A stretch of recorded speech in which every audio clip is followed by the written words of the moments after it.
I mentioned recently a certain impression I got during my first explorations into Eastern spirituality, or at least Indian spirituality. And this is the understanding that the world is all illusion. And going hand in hand with that is the assumption that you'll get through to the truth by various practices, by means of various practices, notably meditation. This all made some sort of sense to me.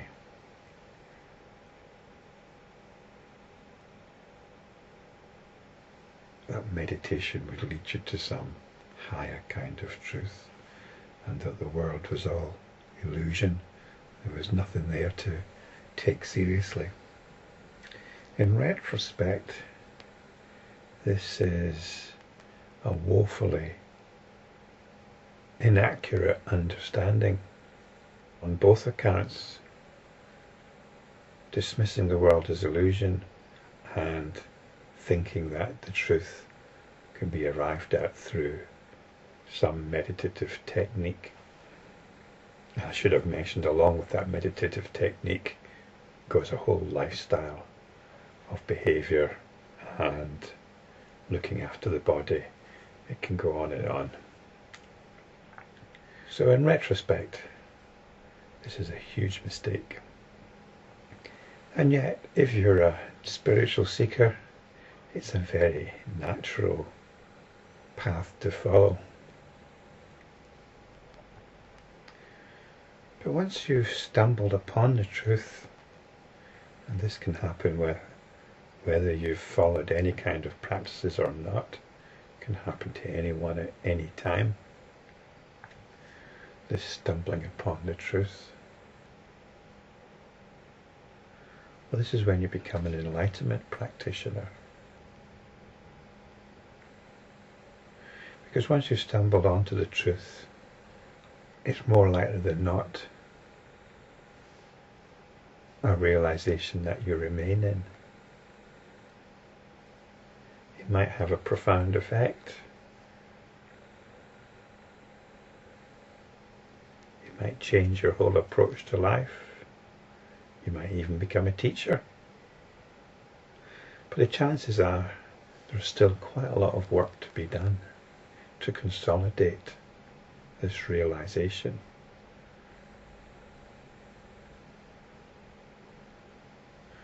This is what the Buddha did on the night of his enlightenment. Enlightenment was reached, but I think he spent several weeks consolidating it. And I think for most of us, at least for myself anyway, it's going to take longer than a few weeks to consolidate it. But that's all right. You enter upon the work and you continue with it for as long as it takes. So in this work, in the work of enlightenment practice, we're looking at what limits consciousness. Consciousness limits itself, but we're looking at how it limits itself.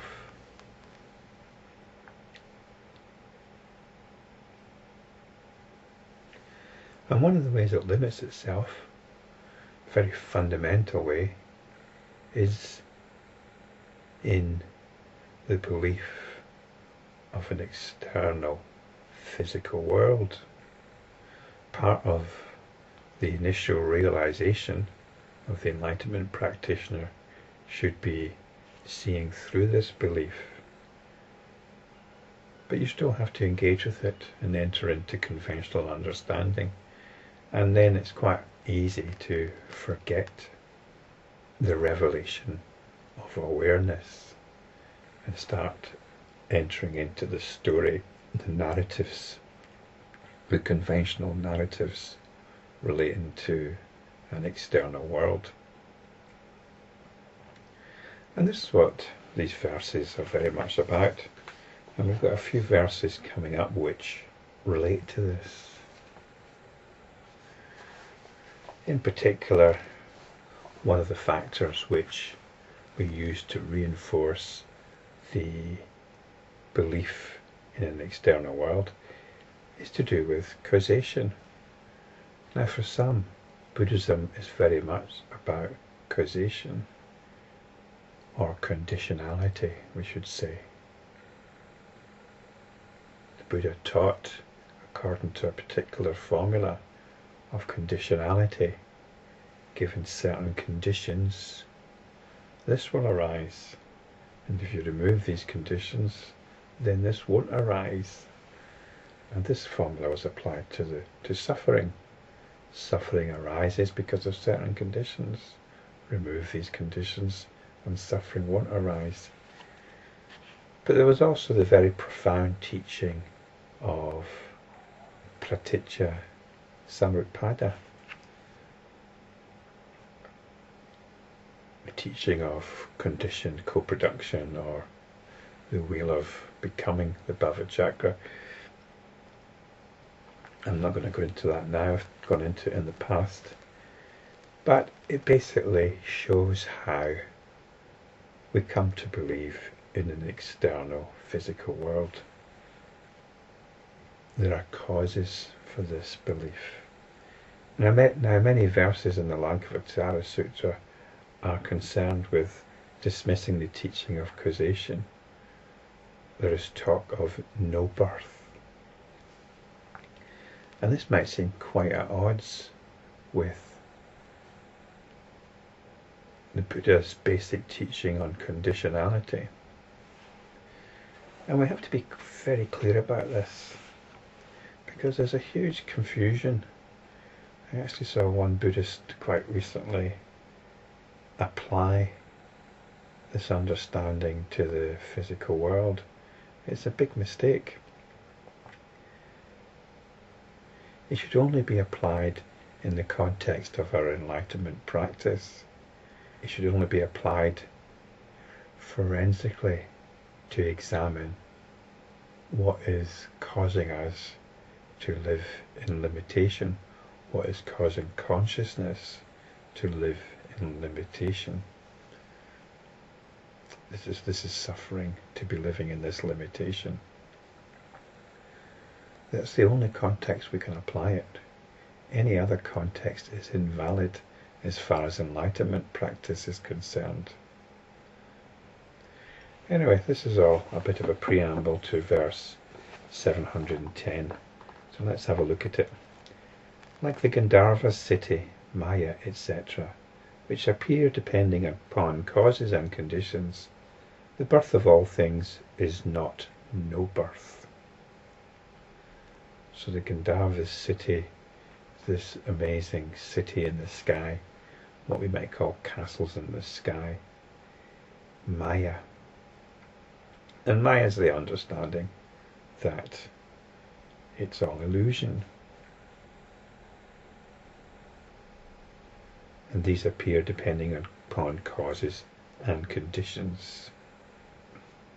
So what are these causes and conditions? Well, it's not so much these things in themselves, it's the belief in the reality of this castle that's in the sky, of the Gandharvas city. It's the belief in the reality of the illusion. That's the causes and conditions which are being referred to here, which are referred to in the teaching of conditioned co-production. So like the Gandharvas city and Maya, etc., we can also include the whole world with all the things and people in it. This belongs in the same category as the Gandharvas city. And in the world we believe that things arise depending on cause and effect, depending on various conditions. This is the relative conventional understanding. So in the conventional understanding, The birth of all things is not no birth. But as enlightenment practitioners, we're not concerned with this. We are concerned with why we buy into this story. We buy into the story of the world.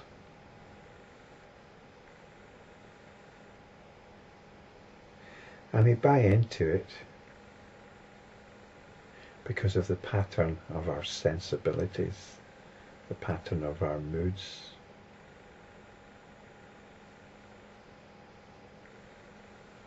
Awareness, our will is sucked into this pattern, this habit energy. So this is the only conditionality as enlightenment practitioners that we're interested in. We observe our sensibilities. We observe how certain things press our buttons, how they trigger feelings, and how these feelings trigger thoughts, and how these thoughts reinforce the feelings and continues the momentum of the thoughts triggering the feelings, and so on. So we get caught up in these dreadful feedback loops. This is our sensibilities. This is what consciousness or awareness gets trapped in. This is what saps the will. So once we see this in operation, we can come back to the will, which is the will to practice, the will to realization, the will to enlightenment. And this will is actually the goal.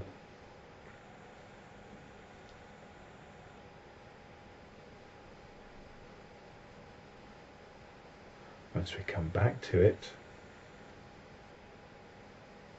once we have faith in it, once we are content with it and established in it,